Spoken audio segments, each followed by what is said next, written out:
Hi வணக்கம். இப்போ நம்ம இருக்கிறது வடபழனி ஏவிஎம் குமரன் காலனி. இங்க யாரை பார்க்க வந்திருக்கோம் தெரியுமா? சினிமா துறையிலே மிக முக்கியமானவர்.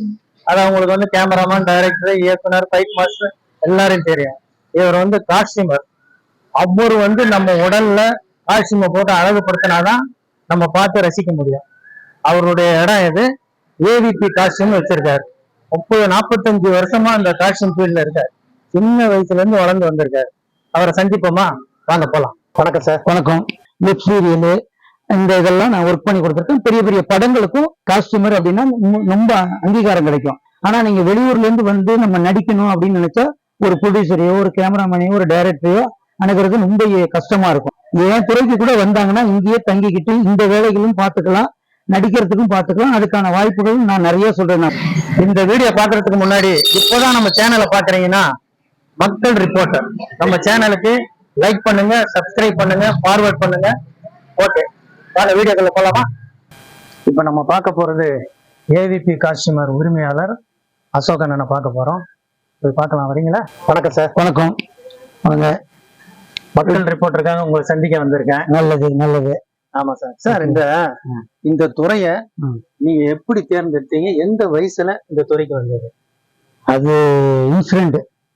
இன்சிடென்ட் எல்லாரும் இதான் சொல்றாங்க, இன்சிடென்ட் ஆக்சிடென்ட். சரி, அந்த இன்சிடென்ட் சொல்லுங்க. நான் சென்னையில ஒர்க் பண்ணலாம் அப்படின்னு வந்தேன். ஊர்ல இருந்து கிளம்பி? ஆமா. எந்த ஊரு? தஞ்சாவூர். தஞ்சாவூர்ல இருந்து கிளம்பி வந்திருக்காரு சென்னைக்கு ஒர்க் பண்ணணும்னு. அதுல இன்சிடென்டா நடந்ததுன்னு சொல்றாரு. அது என்ன இன்சிடென்ட்? இன்ட்ரெஸ்டிங்கா சொல்லுங்க. இது இன்ட்ரெஸ்ட்னு சொல்ல முடியாது.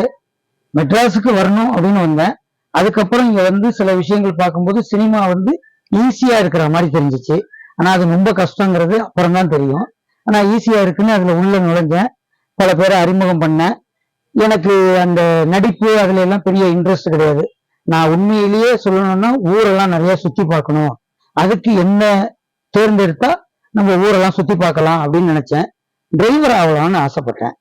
அது போக போக அது கஷ்டம், அது நம்மளால பண்ண முடியாது அப்படின்னு சொல்லி இந்த துறையில ஈஸியா டைரக்டரோ ப்ரொடியூசரையோ ஈஸியா அணுகலாங்கும் போது காஸ்டியூம் ஒரு நல்ல ஒர்க்கு, டெக்னாலஜி உண்டு. ரெண்டாவது ஒரு ஒர்க்கு, நம்மளுடைய திறமையை காட்டுறதுக்கு காஸ்டியூம்ஸ் ஒரு நல்ல இதா இருக்கும் அப்படின்னு சொல்லி அந்த இதை தேர்ந்தெடுத்து நான் முதல்ல சின்ன சின்ன நாடகங்களுக்கு அசிஸ்டண்டா போய் வேலை செஞ்சேன். அதுல வந்து நாடகம்னு சொன்னா டிராமா அப்படின்னு சொல்லுவாங்க. டிராமாவில சோசியல், ஹிஸ்டாரிக்கல், மைத்ராஜிக்கல் இந்த 3 கேட்டகரி இருக்கு. அதுல சோசியல்ல சின்ன சின்னதா வேலை செஞ்சேன். அதுல நமக்கு ஒன்றும் பெருசா நம்ம கிரியேட்டிவ் பண்ற அளவுக்கு அதுல பெரிய வேலைகள் ஒன்றும் இல்லை. அப்புறம் அப்படி விசாரிக்கும் போது ஹிஸ்டாரிக்கல்னா உங்களுக்கு நல்ல வாய்ப்பு இருக்கு அப்படின்னாங்க. அதை தேடி அப்படி மூவ் பண்ணும்போது RS மனோகர், ஏபிஎன் ஆர்ட்ஸ் இப்படி சில ட்ரூப்புகள் இருந்தது. அந்த ட்ரூப்ல போய் ஜாயின் பண்ணி நான் ஏபிஎன் ஆர்ட்ஸ், ரெண்டாவது ஏபிஎன் ஆர்ட்ஸுங்கிறது வந்து ஏபி நாகராஜனுடைய பழைய படங்கள்லாம் நிறைய பார்த்துருக்கேன். அதனால அந்த நாடகங்கள் மூலியமா உள்ள வந்து ஹிஸ்டாரிக்கலை வேலை செய்ய கத்துக்கிட்டேன். சார், ரொம்ப அருமையா சொன்னீங்க. ஹிஸ்டாரிக்கல்னு சொன்னீங்க.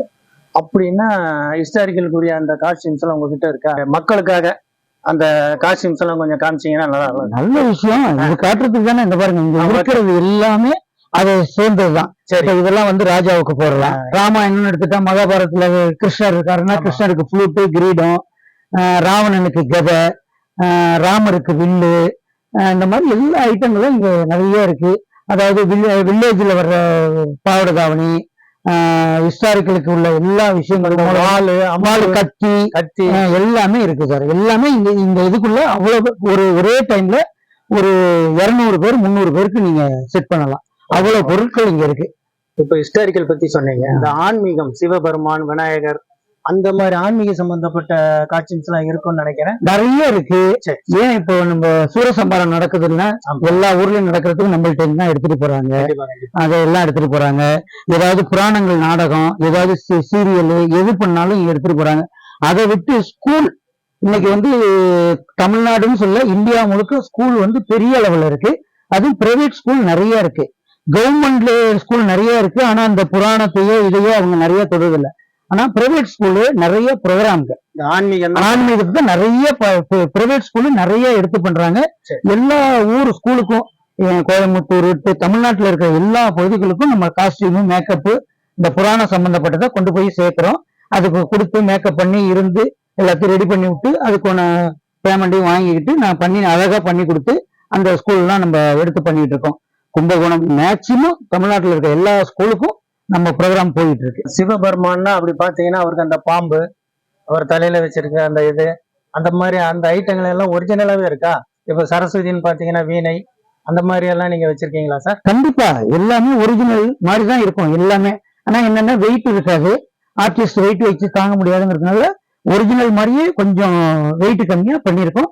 நிறைய ஸ்கூலுங்கிறத தாண்டி ஸ்டேஜ் ப்ரோக்ராம், கோயில் ப்ரோக்ராமு, இது பெரிய பெரிய கோயிலுக்கெல்லாம் அங்க ஏதாவது ப்ரோக்ராம் பண்ணோம்னா நம்மள்ட்ட இருந்து எடுத்துட்டு போய் அழகா அதை மேக்கப் பண்ணி நிறைய அந்த இதெல்லாம் பண்றாங்க. இந்த பிரம்மா தலை, நந்தி, இது எல்லாமே ஒரிஜினல் மாதிரியே இருக்கு, எல்லாம் இருக்கு. அந்த சூரசம்பாதத்துல வேலு, அப்புறம் நரசிம்மாவரத்துல தூணு, அது செட்டப் எல்லாமே நம்ம வந்து அதுக்கு ரெடி பண்ணி கொடுத்து ஒரிஜினல் எப்படி இருக்குமோ அந்த மாதிரியே தான் நம்ம பண்ணி கொடுத்துட்டு இருக்கோம்.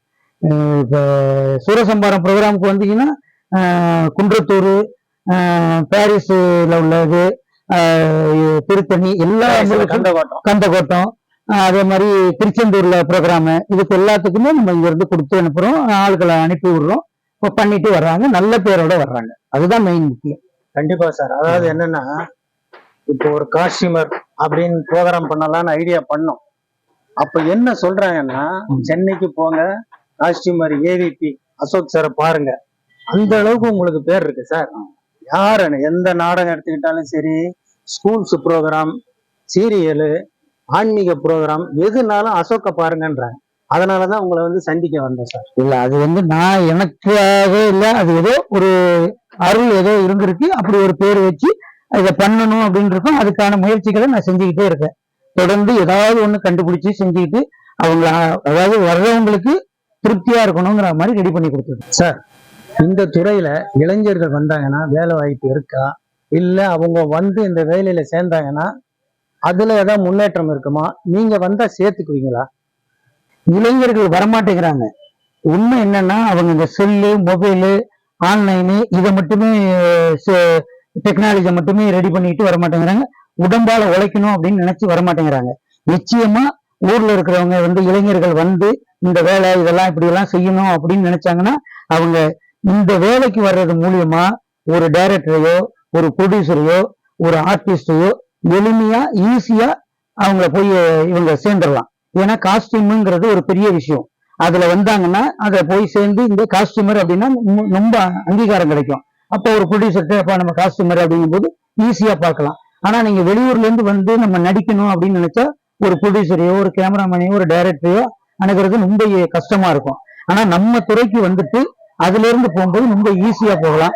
இன்னொன்னு என் துறைக்கு கூட வந்தாங்கன்னா இங்கேயே தங்கிக்கிட்டு இந்த வேலைகளும் பார்த்துக்கலாம், நடிக்கிறதுக்கும் பார்த்துக்கலாம். அதுக்கான வாய்ப்புகள் நான் நிறைய சொல்றேன். நான் வரும்போதே சொல்றது, இந்த வேலையை கத்துக்குங்க, இதுல இருந்து உங்களுக்கு நடிக்கிறதுக்கு ஈஸியா வரும், ரொம்ப இயல்பாக்க இதாகும். ரெண்டாவது உங்களை வந்து டக்குன்னு நீ நடிங்க அப்படின்னு சொல்லி உரிமையோட அதை கொடுப்பாங்க அப்படின்னு சொல்றேன். இளைஞர்கள் வந்து இந்த வேலையை செய்யறதுக்கு யோசிக்கிறாங்க. அவங்க என்ன ஏன் அப்படின்னு தெரியல. இந்த வேலை தான் பெரிய வேலை, இதுதான் பெரிய அங்கீகாரம்ங்கிறது அவங்களுக்கு தெரிய மாட்டேங்குது. செல்லு, மொபைலு, வந்தமா உட்காந்துட்டு வேலை செஞ்சோம் அப்படின்னு நினைக்கிறாங்க. உடம்பால எவ்வளவு வேர்வை வருதோ அவ்வளவுக்கு அவங்க மேல் நோக்கி கொண்டுட்டு போகுங்கிறதுக்கு இது ஒரு அடிப்படையான வேலைன்னு எனக்கு தெரியுது. இதுலதான் நான் இந்த இடத்துக்கு வந்திருக்கேன். நான் ஒண்ணும் இல்லாம வந்து இன்னைக்கு இந்த அளவுக்கு இருக்கேன், பல பேர் தெரியுது அப்படின்னா அதுக்கு இந்த வேலை தான் எனக்கு முக்கியத்துவமான காரணம். நீங்க சொன்ன மாதிரி இளைஞர்களுக்கு நிறைய அறிவுரை சொன்னீங்க. அதாவது லட்டு மாதிரி என்கிட்ட வந்தா அருமையா அவங்களுக்கு இப்போ ஒருத்தர் நடிக்க ஆர்வம் உள்ளவர், ஒருத்தர் டைரக்ஷன் ஆர்வம் உள்ளவர், இவர் இந்த காஷ்மீர் துறைக்கு வந்தா அவங்கள அந்தந்த துறைக்கு நான் சேர்த்து விடுவேன் அப்படின்னு மிக அருமையா சொன்னீங்க சார். ஸோ இப்போ நான் வந்து உங்களுடைய நம்பரை டிஸ்பிளேல போட்டுடலாமா? போடுங்க.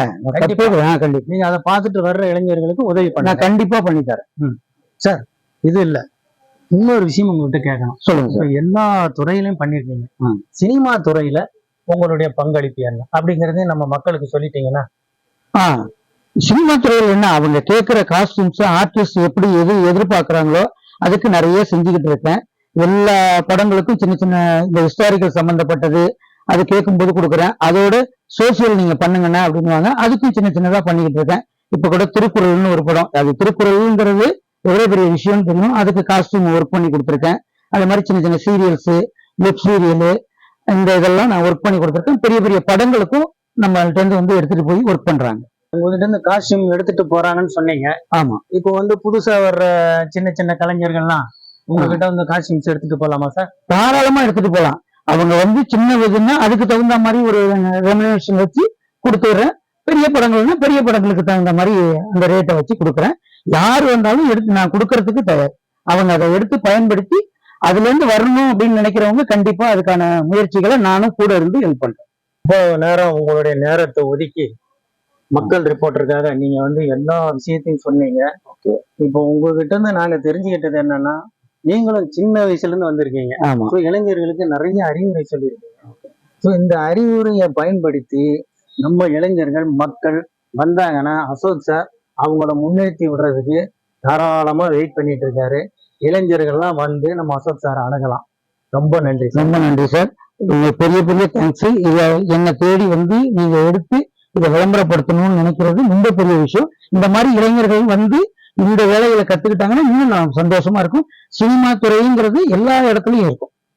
மக்களே, இப்போ நம்ம வந்து ஒரு தரமான ஒரு காஸ்டியூமரை சந்திச்சோம். அதே மாதிரி சினிமா துறையில மிக முக்கியமான ஒருத்தரை அடுத்த வீடியோவில் சந்திக்க போறோம். அது வரைக்கும் காத்து கொண்டிருங்கள்.